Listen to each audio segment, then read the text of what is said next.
Hey everyone, welcome back. I don't know about you, but there's nothing I love more than a good deep dive into history, and today we're tackling those battles. The ones everyone always says changed everything. The ones that make you wonder, what if? Exactly. And we've got one of our listeners to thank for this one. They sent in Edward Creasy's The 15 Decisive Battles of the World, which, if you haven't read it, It's quite the ride. it really is. But here's the thing. We're not just going to recap Creasy's 15 picks. We're going deeper, right? Absolutely. We're looking at how he decided what makes a battle decisive in the first place, and even one very important battle that he himself admits he had to leave out. Oh, man. The drama. Okay, so first things first, Creasy. Now, when you hear 15 decisive battles, you might be picturing some, super intense battle strategist, right? Someone who really loves a good military campaign. Yeah, but he's actually more nuanced than that. Right in the preface, he says, and this is a direct quote, "It is an honorable characteristic of the spirit of this age that projects of violence and warfare are regarded among civilized states with gradually increasing aversion." Which, let's remember, he's writing this in 1851. And that's huge. I mean, think about the context here. The mid-1800s, you've got peace movements starting to gain real traction, the horrors of war becoming harder to ignore. It's a really interesting time to be writing about battles. Totally. It's like he's acknowledging this shift in how people are viewing war and violence. But then almost in the same breath, he kind of admits this fascination we all have with these big dramatic clashes. Right, he basically says, but let's be real, there's just something about battles that captures our imagination. Totally. It's like this weird tension, right? We're drawn to them even though we know how awful they are. For sure. So how does Creasy decide which battles matter most? Because they're not all created equal, right? Right. And he's very clear about this in the preface. He's not just interested in battles that shifted some territory here or there. He's looking for the ones that literally changed how civilizations evolved, especially Western civilization. He even asks the reader to consider, what if the other side had won? Actually try to imagine it, which some of them are really hard to picture. Oh, totally. Could you even fathom it? Okay, but here's where it gets really interesting. He admits there are battles he doesn't cover. Yes, and one that comes to mind, which I think really embodies his own criteria, is the Battle of Chalons, fought in 451 AD. Okay, I'll be honest, never heard of it. Most people haven't, but it was a huge deal. We're talking Western Europe on the brink, the Roman Empire's falling apart, and you've got Attila the Hun with his warriors pushing west, conquering everything in sight. Attila the Hun, that name alone strikes fear into the heart, right? No kidding. And it's not just propaganda. Even accounts from his enemies talk about how terrifying he was. So this Battle of Chalons, this is a showdown for the ages then, huh? You could say that. You've got the Huns, the Romans, even the Visigoths thrown in there. The fate of Western Europe is hanging by a thread. Man, I can't even imagine being on that battlefield. Okay, but what makes it so decisive? What if Attila had won? Well, that's the thing. Attila and the Huns, they weren't like these other empires that had a clear succession plan, When Attila lost at Chalons, it wasn't just a defeat, it was the beginning of the end. That loss effectively stopped the Hunnic advance westward, and that had massive implications for how Western Europe developed. If Attila had won, well, who knows what kind of world we'd be living in today. It's really one of those what-if moments in history, isn't it?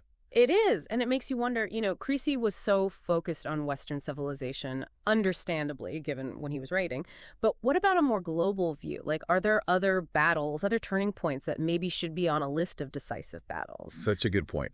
I mean, that's what I love about history, right? It's not about saying Creasy got it wrong.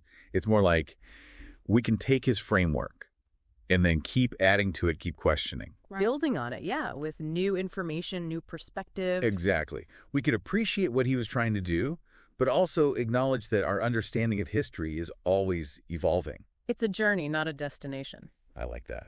And speaking of journeys, one thing that really struck me in Creasy's preface was how he talks about the role of, probabilities in how history plays out. Those what-if moments we were talking about, he almost seems obsessed with them. Oh, absolutely. And what's interesting is that he makes a point of saying he's talking about human probabilities, not some kind of predestined fate. So free will versus determinism. Kind of, yeah. He talks about how, on the one hand, you could argue that even the smallest action can ripple outwards and change everything. The butterfly effect. Yes. But he pushes back against the idea that it's all just this inevitable chain of events. He sees a really important role for human choice, strategy, even just individual acts of courage within that larger flow of history. So it's this balance between the things we can control and the forces that are bigger than all of us. That's a great way to put it. And honestly, I think that's a really empowering way to think about history and even just life in general. We can't always predict the outcome of our choices, but that doesn't mean we're just along for the ride. We're not just passengers, yeah. Yeah. We have agency. Okay, so we've talked about Creasy's criteria for a decisive battle, his own perspective as a historian writing in the 1850s. But what about the battles themselves? I mean, beyond the dates and names, what can we actually learn from these huge world-changing clashes? That's the heart of it, isn't it? At the end of the day, battles are about people. They're about individual acts of courage, fear, ingenuity, desperation. They force us to confront the real human cost of conflict. The sacrifices made, the lives lost, the families torn apart. It's so easy to get caught up in the grand strategy, the movement of armies. But then you come across a first-hand account, a letter, a diary entry, and it just hits you. And these are real people with hopes and dreams and fears just like ours. It's like history can feel so abstract until you make that personal connection. Absolutely. And I think that's something we really need to hold on to, especially today when we consume so much news and information in such a detached, almost impersonal way. It's like that saying, history is just one damn thing after another. And still it happens to you. Exactly. And if we don't find a way to connect with it on a human level, I think we miss the whole point. I totally agree. And that's why I think these deep dives are so important. It's not just about memorizing facts and figures. It's about grappling with the big questions, having those aha moments, making those personal connections to the past. Yeah.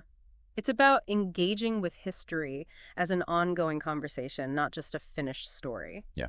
And on that note, Creasy says something in the preface that I think is a perfect transition to our next big idea. He talks about how studying history, and especially military history, can teach us about more than just the past. He says it can actually help us understand human nature itself. He's got a point.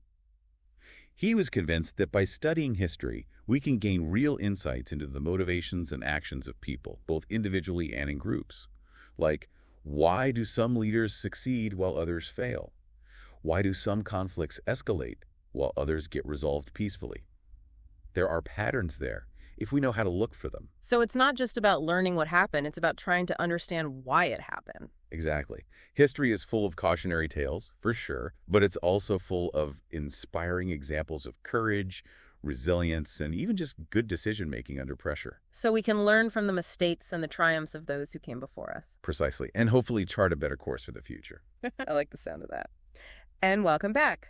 All right, so we've spent the last hour or so really getting into the weeds with Edward Creasy and his 15 decisive battles. Some really fascinating stuff. It is fascinating, but I'm also hearing our listeners out there saying, okay, so what? What does any of this have to do with me today? That's the big question, right? Like, why does any of this matter? Exactly. And luckily for us, Creasy actually addresses this head on. Oh, he does? Yeah.